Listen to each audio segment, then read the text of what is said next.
Welcome to the GUC News. First, with the headlines. GUC hosts first official American football game. United Airlines plans to deliver 23,000 iPhone 6 Plus phones to flight attendants. Facebook dumps Bing search engine from its platform. World's largest solar farm goes online. Oil prices plunge, gold gains. 92-year-old Christopher Lee sings heavy metal. Algeria's Sétif becomes second African side to exit Club World Cup. Ahli suffers injury, blow ahead of El Hudood test.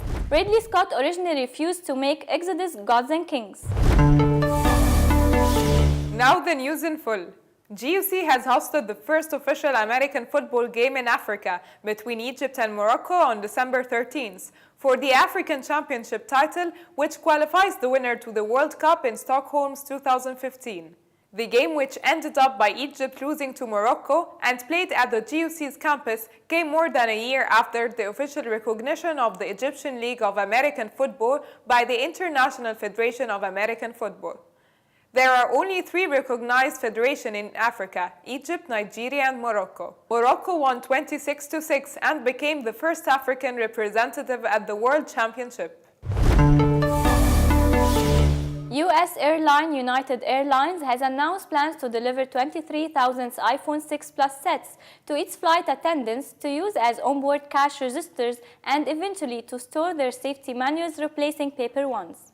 The airline said it will begin distributing the phones during the second quarter of 2015. The devices will handle most onboard retail credit card transactions for food, beverages, and seat upgrade, and will enable flight attendants to access company email, United.com, and the company's intranet. Future enhancements include replacing the flight attendants' printed safety manuals with electronic version on their iPhones and providing real-time reporting and improved follow-up on aircraft cabin issues and repairs. Facebook has announced its decision to remove the Bing search engine from its platform as it ends a 4-year-long online relationship with Microsoft search engine. Microsoft executives have said the two companies will continue to partner in other areas. A giant solar farm has been constructed on desert land in California, stealing the title of the largest solar plant in the world.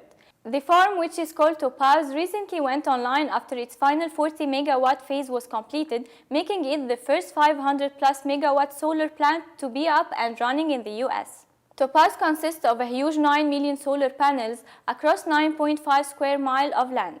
Construction of the $2.5 billion project began 2 years ago, but it wasn't anticipated to be finished until early next year. The company behind the project, First Solar, said that the plant should generate 550 megawatt, which is enough to supply around 160,000 average homes.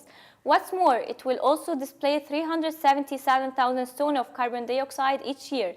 Topaz might hold the title for the world's largest solar farm at the moment, but it will be overtaken possibly as early as next year when the Solar Star plant achieves full capacity, which should generate almost 580 megawatt.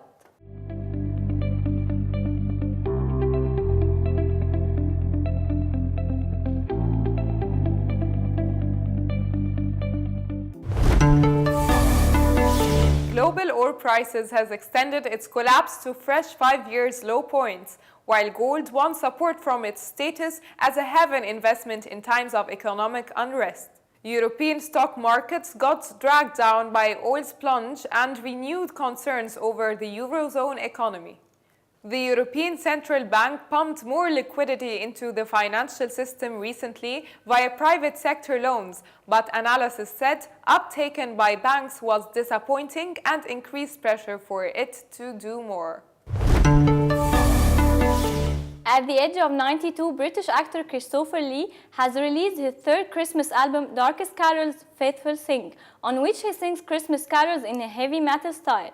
Lee is famous for playing Dracula in many old movies and Saruman in Lord of the Rings.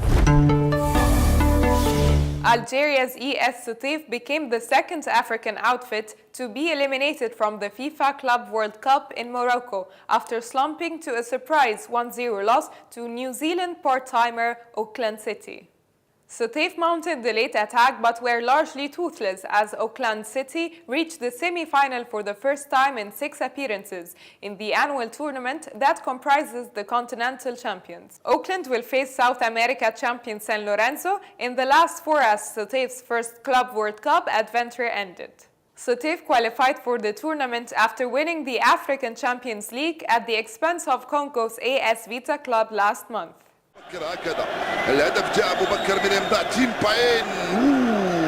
خديرية لا يمكن له مشاهدة كرة مثل هذه تسدد أمام مجموعة من الأرجل الأغلق في Ahly receives a new injury blow this weekend with skipper Hossam Ghali confirmed to miss the Egyptian Premier League clash against Haras Al Hudud. Ghali, who missed Ahly's last match against Smoha due to injury, will add to the troubles of the Cairo Giants, who are already missing some key players due to injury. According to the club's doctor, Ghali is suffering from a muscular strain and needs a week at least before he returns to action. Promising goalkeeper Musad Awad will remain between the sticks against Al Hudud as veterans Sharif Ikrami and Ahmed Adel are still recovering from injuries. عماد متعب بتاع الازمات. هنا بقى كان صبحي لازم يطلع، انما بصوا عزموا على بعض يا سلام. Ridley Scott did not originally want to make Exodus Gods and Kings, as he was afraid with all the biblical association matters. The script convinced him with the story of brothers divided by ethnic loyalties. Scott said he was drawn to the timely and sadly timeless theme of war over religion. Christian Bale is Moses and Joel Edgerton is Ramses in the biblical epic opening recently. Raised as brothers, the men find themselves on opposite sides as Moses fights to free the Israel people long enslaved by the Egyptian pharaohs. Controversy erupted over Scott's casting of white actress to play ancient Egyptians. The filmmaker mostly blows off the criticism, blaming Hollywood's financing model. It takes big-name actors to make a big-budget movie. After 400 years of slavery, things here have become much worse. As your brother, you must set them free. Is that a threat? Yes! This was our GUC News. Thank you so much for watching.